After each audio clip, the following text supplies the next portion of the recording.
Hi everybody, I'm Bill Sanders and this is Watch Art Sci, the art and science of watch collection. Today is the day I'm going to have my 2021 State of the Collection. So I'll get started because it's got a lot to cover. Now I'm going to try to take them. I started in sort of an order of the newest ones, the ones that I got this year, and then go backwards, but then I got them all mixed up, and so I'm just going to have them as I have them. Now, this is my most recent acquisition. This is the Urban Jurgensen 2240. And it was not meant really to be part of my collection. What happened was that I was trying to get another watch, in fact, two other ones, and in both cases, the deal fell through. And so I found this one, and it was at a fabulous price, brand new, everything. So that was how I ended up to it. In other words, it was at a price that I never thought I was going to have an Urban Jurgensen because they were so expensive, and I liked them so much. But then boom, one comes along that was part of a group that was at a great deal. Now, this next watch is another absolute favorite. Now, it's a favorite for two reasons. One, it has a very unusual dial to it. You can see it in that. But equally important is the movement. The movement is entirely by Jean-Marc Wiederreck of Agenor. And this watch is amazing. It has sort of one of those micro rotors in the back. By the way, this one and the last one, they're both 3 Hertz watches. Now, the next ones, this is a relatively recent one. I got it either late last year or early this year. This is my Daniel Roth not Rattrapant, but Chronograph.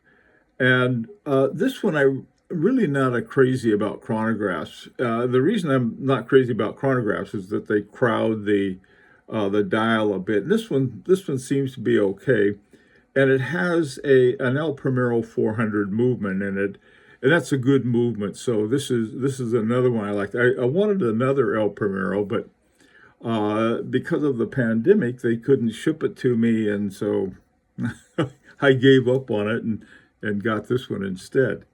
Now, this next one is a Roger Dubuis, and again, this is one that I absolutely love. This watch. It has a big gold rotor in the back, and this is I guess, is my true sports watch. A lot of my other sports watches are more indoor sports, but this is a nice sports watch. It's got a big, thick rubber strap on it, and it keeps beautiful time. It's got, I think it's the RD14 movement in it. Really a nice watch there. Now, this is my Parmigiani Culpa, and in a way, it's a new watch in a lot of ways, and here's why. I bought this watch. I had to negotiate for a year with this guy on it, and he couldn't sell it, and he wouldn't give it to me at my price, and so finally the guy just got tired of listening to me. He said, okay, it's yours. And I got it for a great price. This watch has just been a wonderful one, Parmigiani. And the reason it's like new is that the stem broke on the inside, and I couldn't get it to work anymore. So I sent it in for repair and for servicing. I said, look, whole service, whole overhaul.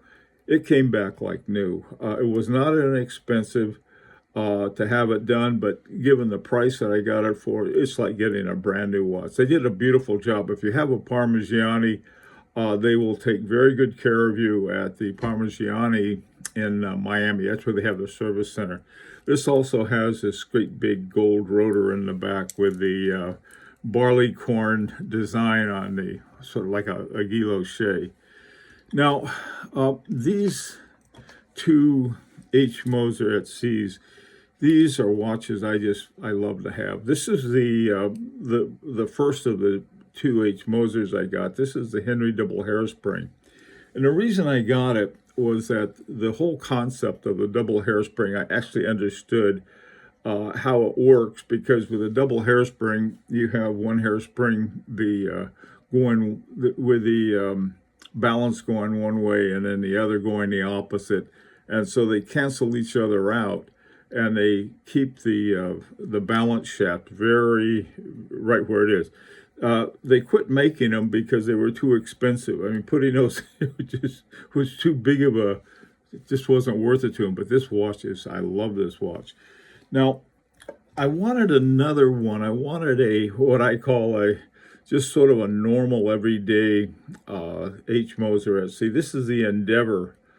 This watch is just a beautiful watch. It's a 7-day watch. You can wind it up and wear it all week. And both of these, this one's white gold. This one is sort of a rose gold. Both of them have been incredibly reliable and fun to wear. Keep excellent time too. Now these next two are watches I've had for a while, and I've had both of them serviced. And the service for an FP Journe is fairly expensive, but it was well worth it. Both of these watches I got from the same guy. I went to a place that on 47th Street in New York City. It's called the Diamond District. I was told by someone who knows things. He said, "Don't go there, Bill. It's dangerous." Well, it's not dangerous in terms of buying a watch, but getting what you want can be. I got both of these from the same guy down there, and it was a wonderful deal on both of them. We went down to the boutique, the FP Journe boutique, made sure that neither one of them, were stolen or anything wrong with them. And after I had them for, I don't know, a year maybe, there was some certain problem. I had no idea what when was the last time that they were serviced. And so now I know when the last time they were both serviced, and they both have been working perfectly ever since then. By the way, too, these have two really interesting kinds of constant force. This one uses a double barrel and parallel. I don't find very many watches that have that. And this one is a resonance, where you have you actually have two little watches in here, and they have their balance wheels. They're so close that they act together in what's called resonance. Now, this next one is another super favorite of mine. This is the Langenhein Frederick II. This one is by Marco Lang, who is one of the best in my opinion. And the thing about the watch isn't only just a nice watch, but the back of it is really beautifully done, and the trigonal bridge that lets you see all of the different movements and so forth is really a treat to have. Oh, by the way, too, the way I got this one was funny. A guy, one of the guys on my on High Horology Lounge, sent me a message saying, "Hey, I hear you're looking for a Langenheim." I said, "Yeah." He said, "Well, there's this bank in Oman or someplace like that, or Qatar, I forgot. It was someplace out in the Mideast, and the deal was, I guess the bank made some kind of deal." So he said, "I don't know if they'll let you in on it because you don't belong to the bank." But I said, "Well, maybe there's something you can do." So I got a hold of them, and they said, "No." And then they came back and they said, "Wait a minute, we had a guy who had one that he decided he didn't want, and if you're interested still, we'll let you have it." And then I have a friend over there, and I had him help me out too. He knows the area and how to deal with it, and that was really helpful. I think that's one of the important things about our communications over the internet. These next two watches, this was really my first grail. This is the Vacheron Constantin Historiques Americain 1921. This watch it's just a fun watch to have. It's beautifully made, has a 4400 caliber movement, which was, I think it first came out with this model watch, but it was one of the two new from the ground up movements that Vacheron Constantin built. This was back, I think, in 2013 and 2016. I could be wrong on the dates. This other one is just this one is my, I guess you'd call it 1972. This is the only model I had, and they have it in Roman numerals. This is from the Prestige de Paris, Prestige de France, the Vacheron Constantin one in 1972. And when they did that, this is one of the three models they made that commemorated that award. And this one's from. They started in 1999. This one was built in 2000. It's just a cool little watch. I don't wear it that much, and I may trade it in or sell it, but it's still a watch I like a lot. Now, these next two watches are both by Beauvais, and they're very different, and they're very much alike. On the one hand, they have the bow and crown up here, and then the bar lug on the bottom for the bottom strap on it. These watches are really great to have.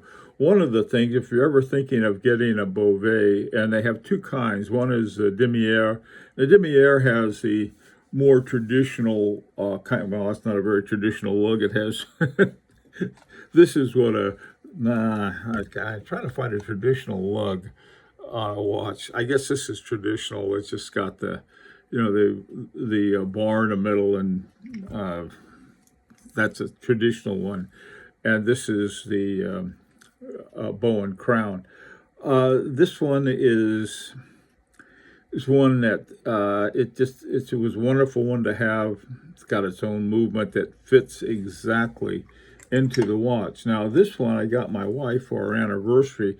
This is an automatic with mother of pearl guilloche on it, which makes it really pretty. And then in the back, you can see the automatic movement, and they have a great deal of engraving on that. Now, these next two, this one is another Beauvais, and it's a Beauvais monorattrapante, and it's a rattrapante with just one hand, and it goes, and you stop it, and then after the second phase, you let it go, and it jumps to the next thing. I think it only works within a minute, though. This is my first travel watch. This is a Zenith Elite, and it has a dual time. This guy, I tell you, I think the Elite is much underrated in Zenith. They're great ones. So now these two, everything's got a story with it. This one I really didn't expect to get. This is a Harry Winston by retrograde. I can find there. That's the correct way to show it. It's rose gold, and this watch has got dual retrogrades. One here for the day, and one over here for the seconds. Both by Agenor, and the movement is by Gerard Perregaux. To buy this watch, I had a deal with a guy in Holland, and I guess he really wasn't used to selling watches too often, because once we made a deal, he said, okay, here's what I want you to do. I want you to send a courier to my office, then have the courier take it down to FedEx and send it to you. I said, what? I said, no. Hey, just put it and send it FedEx to me. Oh, no, you got to have it. So I walked away from that one. And then I contacted Harry Winston AD, and this guy was great, and a guy in New Jersey. And he said, so we started talking about it. I said, how close to this amount can you get? And he gave me a good price on it. He said, when I got it, I called the guy. I said, are you sure this isn't brand new? And the guy said, no, it's pre-owned. He said, the guy who owned it, his initials were HW, like Harry Winston. The guy has about $1 million collection. And so he saw another here he wants and he liked, and he decided he didn't need two. So he traded in this one to get another one. And so he said this thing just sat in the box, and it was a wonderful deal.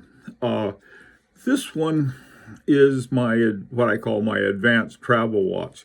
This is the Parmigiani Hemispheres, and I got this one a number of years ago. I don't know, 3 or 4 or 5 years ago, something like that. And this was when you could find them on Shop Worn. And something happened, and between the time I got this, I got it for a wonderful price. Shop Worn is a great place to get things. I even sort of downed the offer, and they went along with it, I guess. And so I got that one of my favorite watches. This has sort of looks like it's an offset, but it's just the way the movement is in relationship to where the watch, all of the parts of the watch come out. And when I travel, this is a wonderful watch to have. So it's my travel watch, if you will. Okay, now this one is one that I got on a trade. This is one of the few watches. I had a watch that I was always mad at because I had bought it and I thought I got gypped because I wasn't told the movement. I thought it was an El Leroy movement. Turned out to be an ETA 7001, which isn't a bad movement, but for such a big watch, it was sort of I don't know. So I was always mad. It's a beautiful watch. So this friend of mine said, "Hey, you want to trade this?" Well, this is a watch I had always wanted. I love the Christian Vanderclaw, and I was very excited about it. This particular model had a Christian Vanderclaw complication in the moon phase, and but the rest of the movement was what I thought was a Soprod A10.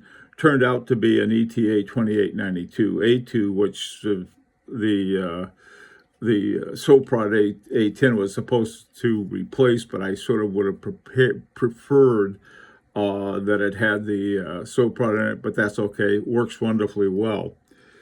This watch is a watch. Now, I hear a lot of people say, I think every collector should have at least one Rolex in their collection. I think every collector should have at least one Harbring 2 in their collection. Harbring 2 is, to me, almost a collector's dream. They're very close to being handmade. They've won, for a little, just like Richard Harbring and his wife Maria, they crank them out in this little town in Austria, and they make these beautiful watches. And it just, so if you're going to say, hey, this watch belongs in your collection, I'm going to say every collector should have one of these. They're very, relatively speaking, inexpensive, but you can not too often find them on the used market because the people who have them keep them, and for a good reason.